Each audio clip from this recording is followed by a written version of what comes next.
بھائیو اس بات کو اپنے مد نظر رکھو اور پلے باندھو کہ اس قسم کے درجے کی روایتیں کیا ان میں اتنی پاور ہے کہ جناب ہم ان عظمت والی ہستیوں پہ انگلی اٹھائیں، چاہے وہ نبی کی بیٹی ہوں یا مصطفیٰ کے یار غار ہوں، صحابہ ہوں جن کی عظمت پر قرآن کی آیتیں اتری۔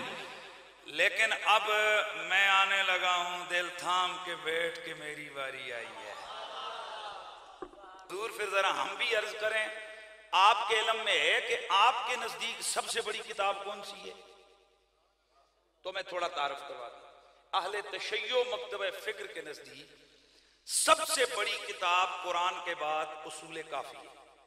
ہمارے نزدیک 12ویں امام مہدی علیہ السلام تشریف لائیں، اہل تشیع کے نزدیک وہ پیدا ہو چکے ہیں، وہ امام حسن عسکری کی اولاد میں سے ان کے بیٹے ہیں، اور وہ اسی وقت غیب ہو گئے تھے، اور ان کی غیبت دو طرح کی ہے، ایک غیبت صغریٰ اور ایک غیبت کبریٰ۔ کوئی بھی اہل تشیع کا بندہ ہوگا وہ اس چیز کو جانتا ہے کہ ان کا عقیدہ ہے کہ ایک ان کی غیبت ہے غیبت صغریٰ، اور یہ 70 ایئرز ہے، 70 سال پر محیط ہے غیبت صغریٰ، جس میں 4 لوگ تھے جن سے وہ ملاقات کرتے تھے، اور وہ 4 لوگ ان کے لیے سفیر تھے جو لوگوں سے ان کے لیے مال اور رقم لے کر جاتے تھے، اور اس کے علاوہ امام جو تھے امام مہدی وہ خط و کتابت اپنے لوگوں سے کیا کرتے تھے۔ یہ کون کہہ رہا ہے؟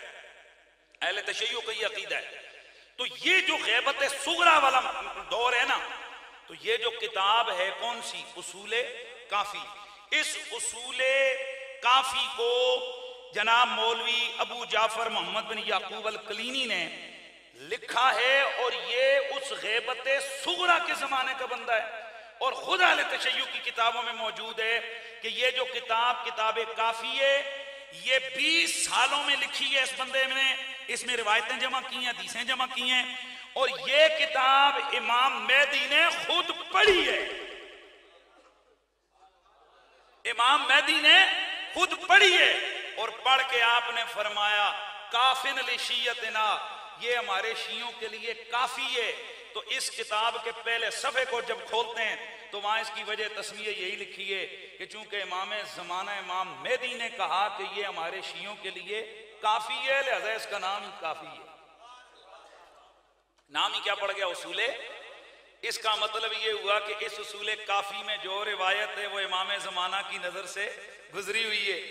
اس کا مطلب ہے کہ اس میں کوئی انی فنی کی روایتیں گھس نہیں سکتی، اگر ہوتی تو امام زمانہ کہتے ہو یعقوب کلینی یہ کیا لکھا ہے نکال، نہ میں نے کہا ہے، نہ میرے بابا نے کہا ہے، نہ میرے دادا نے کہا ہے، نہ میری نانی نے کہا ہے، نہ میری دادی نے کہا ہے، نہ مصطفیٰ نے کہا ہے، نکال ان روایتوں کو، یہ تو نے کیوں ڈال دی ہیں؟ تو جب امام پاک نے لکھ کر کہہ دیا دیکھ کر پڑھ کر کہ یہ کافی ہے، تو پھر کافی ہونی چاہیے نا جی۔ اب آئیے اس کافی میں کیا لکھا ہے۔ کافی کے اندر یہ روایت موجود ہے، اب ذرا غور سے توجہ سے آپ نے ذہن میں رکھنا ہے۔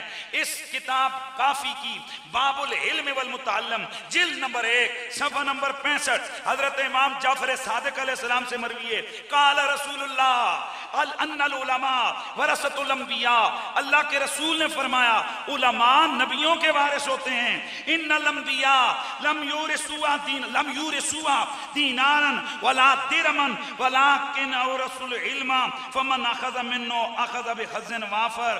یہی اسی قسم کی روایت صفحہ نمبر 60 کے اوپر جلد اول میں ہے کہ امام نے فرمایا کہ علماء انبیاء کے وارث ہیں، اور اللہ کے نبی مال وراثت نہیں چھوڑتے، علم وراثت چھوڑتے ہیں۔